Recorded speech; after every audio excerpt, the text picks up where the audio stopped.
G'day again. Thought I might go and check out what Chanya's doing at the new shop location. I think we mentioned in a recent video that she's finally put down a deposit and she's starting to work out there, so I'm going to go and check out what's going on. Don't forget, if you want to keep these videos coming, hit that like button and let's go and check out what she's doing. The machine of a dream, yes. No, it's not a Harley, but it's my bike, that's all that counts.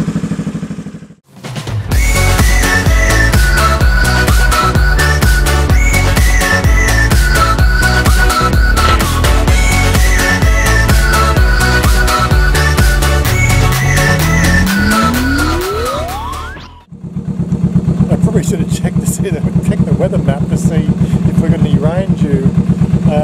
It's looking a bit ominous out there to the east. Oh well, but it's only a couple of miles on the road. If I get wet, I get wet, I guess. I've got a plastic bag here in case I need to wrap my camera gear up. When I did that run out to Ducati, my biggest concern coming home was I didn't have any plastic bags to put all the cameras and the phones in. Although my phone is waterproof, the one I use for navigation isn't. So I was quite concerned that I'd screw that phone up and waste another 4,000 baht.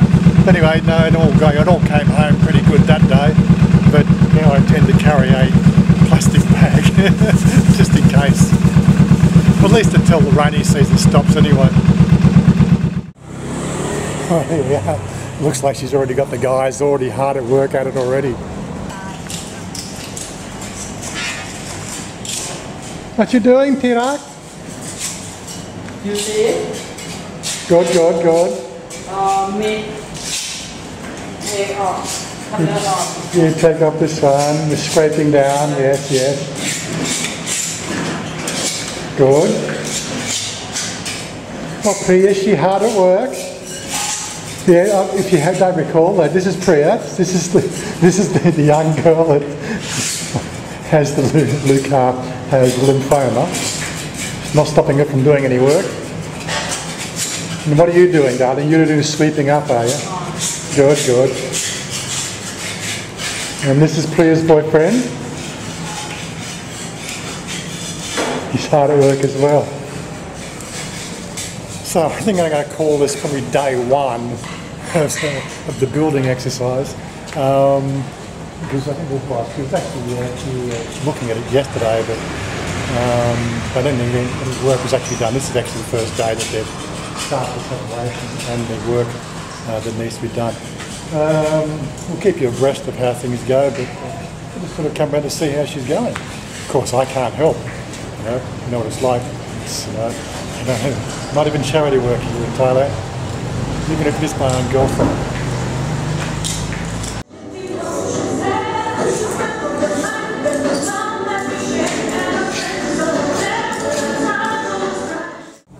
So just recapping the location, we've got that one salon there that does seem to be running. This salon here looks like it's shut up shop. I'm pretty sure this was her old friend's establishment, but I really don't know. Still can't glean any information about that. So this little side street, Soy 110, really has a hive of activity. The dual lane road, but it's actually a through road into the sort of bypasses the main road out to Puttamonton Sai C, so you can take a shortcut if you've got bad traffic, I guess. Plus it's a local, there's a lot of housing estates up this road as well. But as you can see, there's a 7-Eleven just down here. I'm looking now for other salons. There's a chemist, looks like it. Not quite sure what that one is. There's actually two shops there vacant right now. But again, these are the style that have the house on the top. And of course we have our 7-Eleven on the corner here and your Tesco Lotus. So again, it really is a shopping hive in a local community. So again, I think we've got pretty good location for the amount that we're paying. We haven't done very many videos of this style of open air eatery market, but they're quite popular around this area. I guess they're quite popular everywhere, but I haven't been everywhere. They are certainly a hive of activity. It's only just gone 3:30 in the afternoon, and things are starting to really liven up. You tend to find especially these places, they'll be a hive of activity from like 7 in the morning till about 10, and then from about 3 onwards they start to pick up and they'll go through till 8, 9 o'clock at night. So yeah, you've got a good amount of traffic around the area, but yeah, this is just like a mini Dalat World Market, with the open air produce, everybody doing their thing.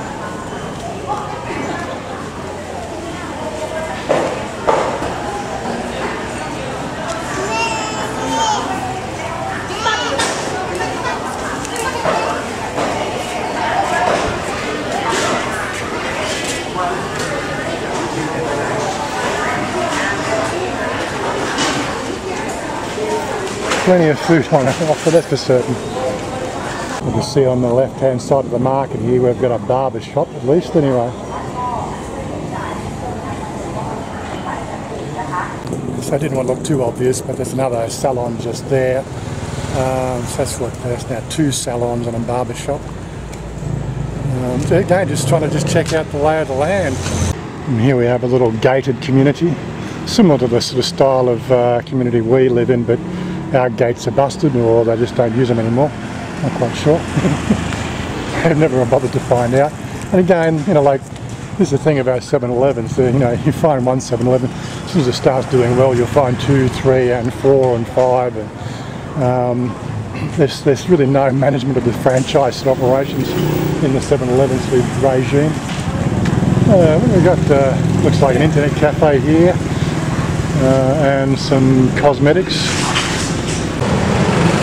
To be quite honest, I think there's actually more pharmacies than there are hair salons, so that's another thing to think about as well. There's definitely more convenience stores and salons. Another massage place over here, and to the left here there's another gated community going in. Yeah, so all in all it's actually a nice little sort of hub of activity. Across the road without getting killed, and that's again another community or muban off the main road as well. And as I said, I think we've been up this road before. That takes you out to some sort of like some small commercial farming, 200 to 300 yards up the road. Oh, there we have another salon just here, just on the corner. So yeah, so there's I've now counted 3 salons and a barber within 100 yards of our shop. We seem to be sort of located pretty much in the centre, which I think is a pretty good deal. As I said, it's only 4,500 baht a month, so that's worth thinking about as well. Internet cafes are still a reasonably big thing here around in Thailand as well. Yes, in the fact that to have a decent sort of computer to do gaming, you're going to spend a couple of $1,000s, and again, that's the sort of thing that most Thais, can't easily expense in their, family living expenses. So, spending 20 baht or whatever it is for half an hour in an internet cafe tends to make more sense for most people. I don't even know what the pricing of the internet cafes are. I'd never liked them, but these days here, it's all moving to the cloud. So. One thing I have been looking at recently is what they call gaming-centric cloud computing. So what I mean there by gaming-centric cloud computing, I've already looked at a couple of places, like MSI have got their own cloud-centric computing system up. You can actually play games on their cloud based on those games that have been optimised for MSI. Or the GeForce style graphics computer. That's still in an experimental phase, but there are some out there. You can get what an equivalent performance of my computer, which I paid 60,000 baht for 2 years ago. I can rent that for about $30 US a month. And when you start to think about computers and computer gaming and upgrades, that starts to make sense. So, $30 a month for 12 months, that's, $360 US for, the latest tech.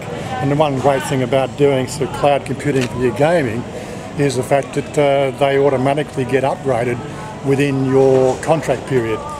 So the latest tech is always applied, the latest patches are always applied, all that. So all the management of running your own home-based PC, you could effectively sort of, connect to these cloud-based systems with something like a sort of a little, single-core AMD processor with a built-in graphics chip, and so long as you've got a decent internet connection, you can pretty much game just like the best of us.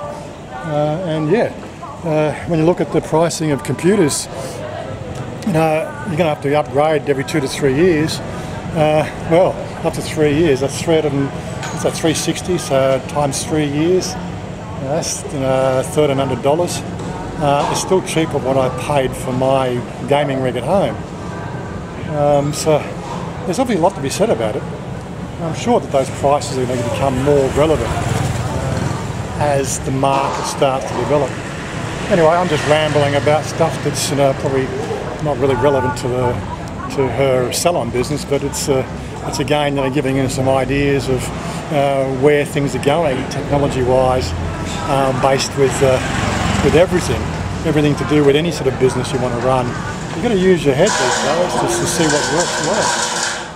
At least one thing about hair salons and hairdressing, apart from the actual competition, you always got to remember that hair continues to grow.